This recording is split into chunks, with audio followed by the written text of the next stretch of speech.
নমস্কাৰ।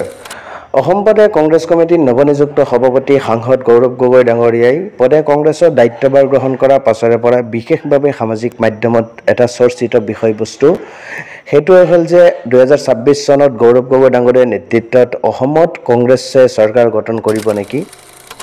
লগতে এইটো চৰ্চিত হৈছে যে 2026 চনত গৌৰৱ গগৈ ডাঙৰীয়া প্ৰদেশ কংগ্ৰেছৰ মুখ্যমন্ত্ৰী পদৰ প্ৰাৰ্থী হ'ব নেকি। এই সন্দৰ্ভত আপোনালোকৰ সন্মুখত বিস্তাৰিত তথ্য সহকাৰে আমি জনাবলৈ চেষ্টা কৰিম। 2026 চনৰ অসম বিধানসভা নিৰ্বাচনলৈ লক্ষ্য কৰি বৰ্তমান ৰাজনৈতিক পৰিস্থিতি উত্তপ্ত হৈ পৰিছে। মুখ্যমন্ত্ৰী ডক্টৰ হিমন্ত বিশ্ব শৰ্মাৰ নেতৃত্বত বিজেপিয়ে নিজৰ শক্তি বৃদ্ধি কৰিছে আৰু তাৰ সমান্তৰালভাৱে মুখ্যমন্ত্ৰীগৰাকীক তীব্ৰ প্ৰত্যাহ্বান জনাইছে অসম প্ৰদেশ কংগ্ৰেছ কমিটিৰ নৱনিযুক্ত সভাপতি গৌৰৱ গগৈ ডাঙৰীয়াই। গতিকে এই পৰিস্থিতিত নিৰ্বাচনৰ ফলাফল কিমান পৰিমাণে পৰিৱৰ্তিত হয় সেয়া এতিয়া স্পষ্ট নহয়। বিজেপি আৰু তাৰ মিত্ৰ দলসমূহে 2026 চনৰ বিধানসভা নিৰ্বাচনত 90ৰ পৰা 100টা আসন জিকাৰ লক্ষ্য স্থিৰ কৰিছে।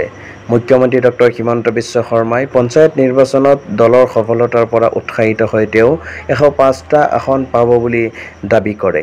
কিন্তু সেই সময়ত বিজেপিৰ মিত্ৰ দলসমূহৰ সৈতে সমন্বয় আৰু শক্তিশালী প্ৰচাৰ প্ৰচেষ্টাৰ ওপৰতহে নিৰ্ভৰ কৰিব।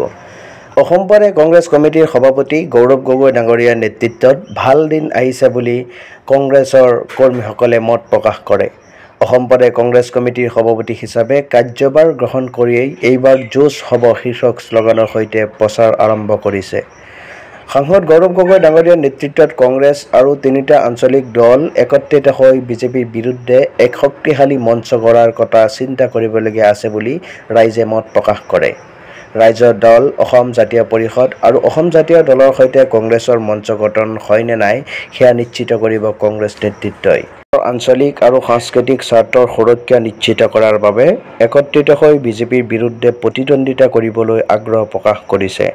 অসমৰ বিভিন্ন অঞ্চলত ভোটাৰ মনোভাৱ পৰিৱৰ্তিত হৈছে। বিশেষকৈ অসমীয়া জনগণৰ মাজত আঞ্চলিক চিন্তা আৰু সাংস্কৃতিক সুৰক্ষা নিশ্চিত কৰাৰ প্ৰয়োজনীয়তা বাঢ়িছে। এই পৰিস্থিতিত কংগ্ৰেছ আৰু আঞ্চলিক দলসমূহে একত্ৰিত হৈ বিজেপিৰ বিৰুদ্ধে শক্তিশালী মঞ্চ গঢ়াৰ চেষ্টা অব্যাহত আছে। 2026 চনৰ অসম বিধানসভা নিৰ্বাচন এক উত্তপ্ত আৰু প্ৰতিদ্বন্দ্বিতাপূৰ্ণ পৰিস্থিতিত অনুষ্ঠিত হ'ব। বিজেপি আৰু কংগ্ৰেছৰ মাজত শক্তিশালী প্ৰতিদ্বন্দ্বিতা দেখা যাব।